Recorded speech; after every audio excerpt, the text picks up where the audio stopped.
Saya awali dari quotes yang terkenal sekali, bahwa we are not human being having a spiritual experience, we are spiritual being having a human experience. Ini kalimat terkenal sekali kalau teman-teman belajar tentang spiritualitas. Yang maksudnya adalah kita itu sebenarnya bukan makhluk yang manusiawi yang kemudian punya pengalaman spiritual, tapi hakikatnya kita itu makhluk spiritual yang punya pengalaman kemanusiaan. Apalagi orang beragama, kita yang muslim kan mengakui bahwa kita ini anak cucunya, baninya Adam. Yang Adam itu dulu hidupnya di surga. Hakikatnya dia makhluk yang sangat disayang oleh Allah. Hakikatnya kita itu spiritual, cuma mendapat casing manusia. Nah, ini quotes ini menarik. Mungkin ada yang setuju, ada yang tidak. Tapi nanti ada uraiannya untuk membuktikan mengapa sih kok kita itu sebenarnya hakikatnya makhluk spiritual. Jadi yang kelihatan ini dari luar ini hanya casingnya. Jadi kalau casing itu kan kadang tidak menggambarkan isinya. Kayak hari ini teman-teman misalnya HP-nya merek apa Xiaomi, tapi nanti casingnya iPhone. Nah, kan banyak, saya kemarin lihat ada casing yang unik gitu ya. Jadi dari luar itu kelihatan kayak iPhone. Kalau nelpon diperlihatkan ini iPhone. Tapi begitu dibuka casingnya, oh ternyata bukan iPhone, ternyata Xiaomi. Nah, yang penting kan berarti intinya itu yang operatif, yang bermain itu kan yang dalamnya, bukan casingnya. Maka di dunia spiritualitas termasuk mistisisme sangat ditekankan kita tolong jangan berhenti di casing. Jangan berhenti di fisik. Ya, casing penting, tapi yang lebih penting yang intinya itu bukan di casingnya. Nah, maka manusia juga dijelaskan kita itu makhluk spiritual hakikatnya. Hanya saja punya pengalaman kemanusiaan. Nanti pengalaman kemanusiaan ini akan kita tinggalkan. Kita akan kembali ke hidup yang sejati, hidup yang spiritual. Baik, lanjut ya. Ini loh buktinya bahwa kita itu makhluk spiritual. Kita itu adalah satu-satunya makhluk yang diberi fitrah makna. Jadi kita itu makhluk yang selalu bertanya tentang siapa kita. Mengapa aku ada? Misalnya ada lagi yang tanya, kenapa aku menderita? Apa makna hidupku? Apa nanti yang terjadi setelah aku mati? Ini khas manusia. Makhluk yang lain tidak pernah menggelisahi ini. Jadi tidak ada kok selain manusia bertanya, mengapa kok aku menderita? Kenapa aku kok jadi sapi dulu? Akhirnya kemarin Idul Adha disembelih orang banyak misalnya. Dia tidak pernah tanya kok hidupku ngenes tenan ya, menderita sekali. Tidak pernah tanya tentang itu. Yang bertanya tentang itu, membahas itu hanya manusia. Jadi ada kesadaran lebih dalam tentang hidupnya. Karena memang yang hakiki dari hidupnya itu ada di dalam, tidak di luar. Kita kan tanya, siapa sih aku ini lu? Padahal kalau ngaco kan sudah kelihatan, lu ini aku. Tapi kan masih tanya saja, berarti kan ada makna lebih dalam. Kita belum puas hanya melihat identitas eksternal kita, hanya melihat wujud fisik kita. Kalau sebenarnya kan jawaban gampang, kalau hanya dari luar kan siapa aku, tinggal nyari lemari yang ada kacanya terus oh itu aku kan, tapi kita tidak puas, bukan itu aku. Pasti ada sisi dalamnya. Termasuk kita juga tanya, kenapa sih aku dilahirkan? Kok aku jadi orang Indonesia? Itu pun jadi anak desa. Kok ndak anaknya konglomerat, apa anaknya kok jadi Kenapa kok aku? Ini makna namanya. Jadi manusia itu makhluk yang selalu bertanya tentang makna. Jadi makna itu kan sesuatu yang tidak bisa dipahami hanya dari kelihatannya. Jadi makna itu kan selalu ada di balik realita. Misalnya minuman ini. Kenapa sih kok Pak Faiz diberi minuman 2, kalau teman-teman kok cuma 1 misalnya. Loh, ini kan tidak sekedar adanya 2 minuman ini, tapi di balik ini ada makna. Mungkin penghormatan, mungkin penghargaan, mungkin basa-basi, mungkin macam-macam. Iya kan macam-macam, kan kita tidak tahu maknanya apa gelas yang 2 itu. Berarti apa? Dia tidak bisa hanya dilihat dari 2 gelasnya. Di balik 2 gelas ini ternyata ada makna. Nah manusia juga begitu, tidak bisa dia dilihat hanya dari kelihatannya. Maka kalian yang hanya sering tertipu oleh casing, sering tertipu oleh kalimat, sering tertipu oleh pernyataan, lupa bahwa di balik casing, di balik kalimat, di balik pernyataan itu ada makna, ya hidup kita nanti jadinya dangkal. Dan itu sering jadi penyakit di era digital ini. Hidup yang tidak dalam. Kita melupakan sisi spiritual kita. Nah, jadi diawali dari sini ya, bahwa ternyata sisi spiritual hidup ini penting.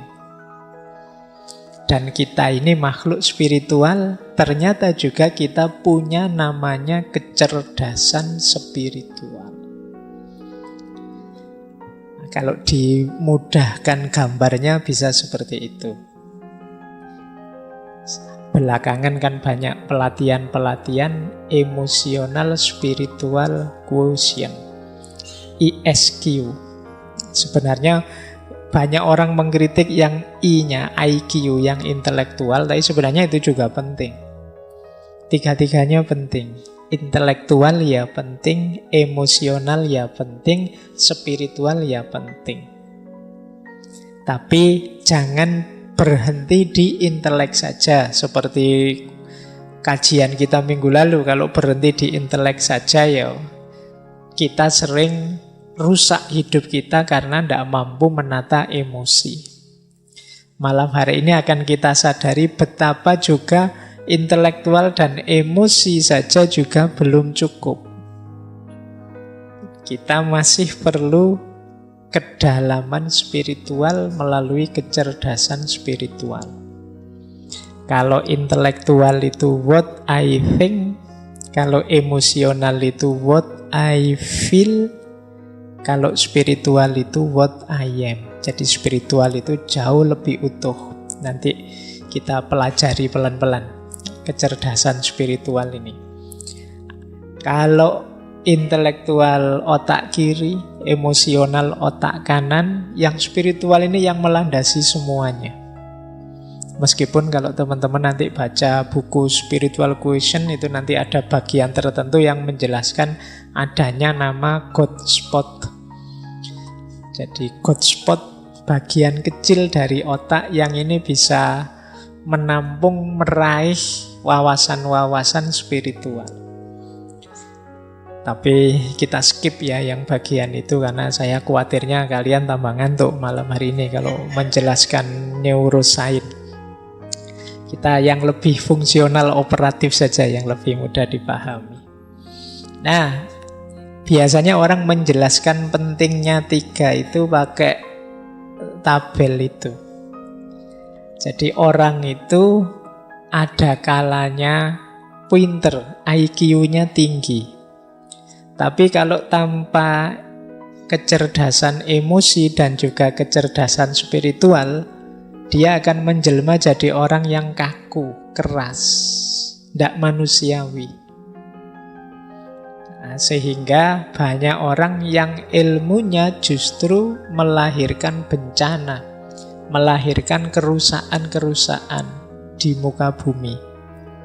Kan banyak tokoh-tokoh yang dikenal sebagai penghancur, destruktif, itu kan tokoh-tokoh pinter semua mereka itu. Kenapa kok bisa? Pinter itu kan berarti ilmunya banyak, wawasannya luas, tapi kok efek dari hidupnya adalah kehancuran, kemungkinan karena dia tidak bisa mengontrol emosinya, juga tidak mampu meraih spiritualitas. Nah, nanti ada juga orang yang IQ-nya tinggi, emosinya juga terkendali. Tapi ketika SQ-nya kurang, ya dia bisa jadi orang egois.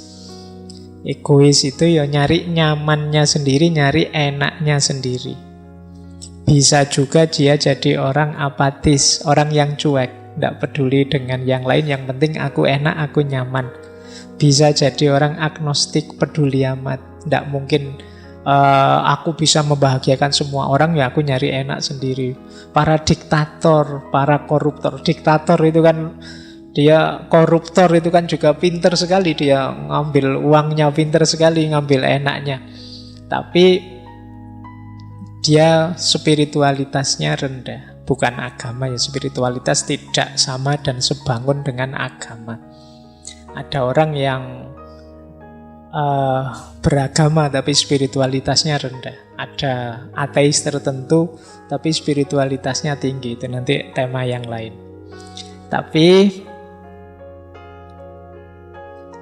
intelek saja dan emosi tanpa spiritualitas ya belum utuh.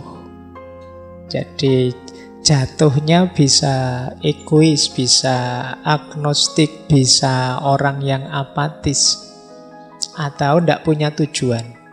Mungkin teman-teman sering merasakan, lupa saya itu kaya, apa-apa juga beres, hubungan sosial juga baik, tapi kok rasanya hidupku hampa ya. Nah, itu kemungkinan kekurangan variabel spiritual ini. Ya kalau kalian susah, sulit, miskin, itu kan mending ya. Kan ada orang itu kaya, jabatannya tinggi, anak-anaknya sukses semua, tapi merasa hidupnya hampa. Kemungkinan unsur spiritualitasnya kurang. Saya bilang tadi ini nanti hubungannya dengan makna. Biasanya orang yang spiritualitasnya kurang itu tidak bisa menjawab pertanyaan mengapa. Jadi kalau sudah kaya terus mengapa? Kalau sudah sukses terus mengapa? Itu jawabnya susah. Nah, ini kemungkinan spiritualitasnya masih rendah. Ada yang sebaliknya, IQ-nya tidak diurusi, emosinya juga diabaikan, spiritualitasnya sangat tinggi.